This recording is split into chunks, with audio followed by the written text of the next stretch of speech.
వికారాబాద్ జిల్లా పరిగి పట్టణంలోని Krishnaveni talent school సమీపంలో డీఎస్పీ కరుణాసాగర్ రెడ్డి ఆధ్వర్యంలో కార్డన్ సెర్చ్ నిర్వహించి 75 ద్విచక్ర వాహనాలను 3 ఆటోలను సీజ్ చేసినట్లు పోలీసులు తెలిపారు.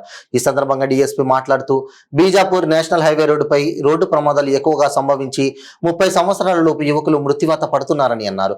ప్రతి ఒక్క వాహనదారుడు హెల్మెట్ ధరించాలని, అతివేగం ప్రమాదకరమని, ట్రిపుల్ రైడింగ్ చేయరాదని, మద్యం సేవించి వాహనాలు నడపకూడదని తెలిపారు. ఎన్నికలు సమీపిస్తున్నాయి కావున ఎవరు డబ్బులకు ప్రలోభాలకు గురి కావద్దని తెలిపారు.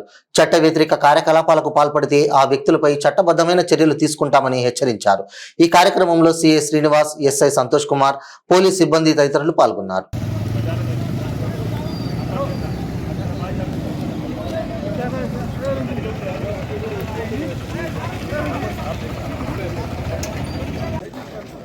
సీట్లు కనపడాలి. ఇట్రండి బాబు, అక్కడ ఉన్నారంటే ఇటు రావాలా, అక్కడ బండి పెట్టి ఇటు రావాలి.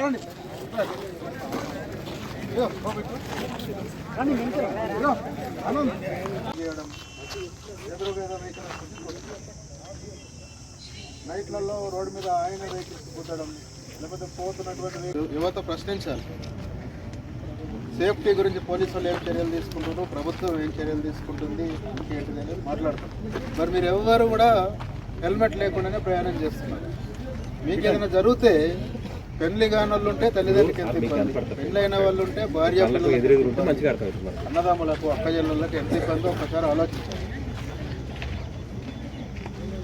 హెల్మెట్ ఉంటే ఇప్పుడు ఈ రోడ్డు మీద మీరు చూస్తున్నారు, దాదాపు రోజు ఒక చనిపోతున్నారు. మన చిట్టంపల్లి ఏది చెవెళ్ళ బార్డర్ నుంచి రావులపల్లి కొడంగల్ బార్డర్ వరకు చూస్తే దాదాపు రోజు ఒక్కరు చనిపోతున్నారు. ఎట్లా ఓవర్టేక్, 2 వీలర్సే 90% టైము ఇప్పుడు ఈవినింగ్ 6 నుంచి 9. కారణం ఏంటి? ఒకటి ఓవర్ స్పీడ్, రెండోది సెల్ ఫోన్లు మాట్లాడుకుంటున్నాడు, మూడోది ఎదురుగా చూడకుండా ఓవర్టేక్ చేసినప్పుడు, నాలుగోది డ్రంక్ అండ్ డ్రైవ్, తాగి నడపడం. వీటి వల్ల విడిగా చనిపోతున్నారు. ఇంత 20 సంవత్సరాలు 30 సంవత్సరాలు దేశానికి ఎంత నష్టం, తల్లిదండ్రులకు ఎంత నష్టం, కుటుంబాలకు ఎంత నష్టం ఒకసారి ఆలోచించారు. సో రోడ్డు మీద పోతున్నప్పుడు దయచేసి అందరూ కూడా హెల్మెట్లు పెట్టుకోండి.